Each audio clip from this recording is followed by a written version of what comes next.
demonstrate for you the patch map that is used to memorialize orientation of the panels in case the markings that we have on the skin are lost when the patient returns, particularly for a late reading. First step would be to put the patient's name onto the sheet and the date.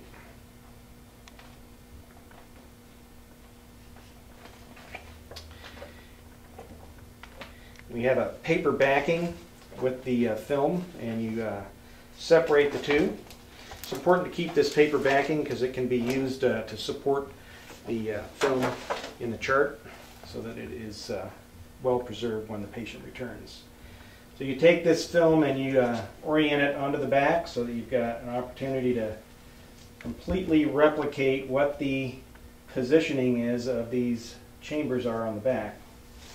And you just use a Sharpie and you replicate what you've already done on the skin just in case it's lost. So you give the different panels their numbers and then also outline the orientation of the chambers.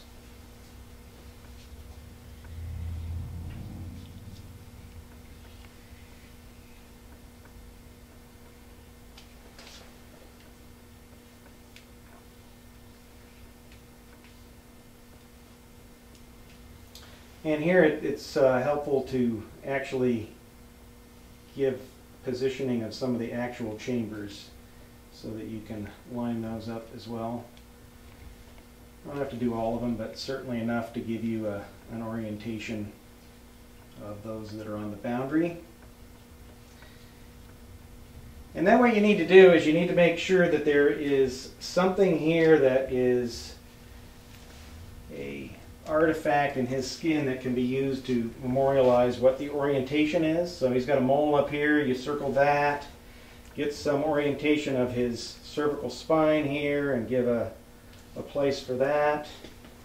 Sometimes you can find a little scar somewhere. There's a little telangiectasia there, a little mole here, another mole here, and that way you've got, here's a couple moles down here, and that'll give you orientation. If all of the markings are lost, then when they come back you have an opportunity then to make sure that you've got your orientation in place.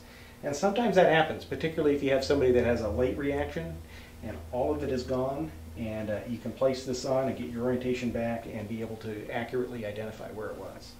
So you take this back off and just return it to the paper sheet, and then you can just fold it and put it right into the chart. And it's quite a handy little map to make sure that you've got it preserved.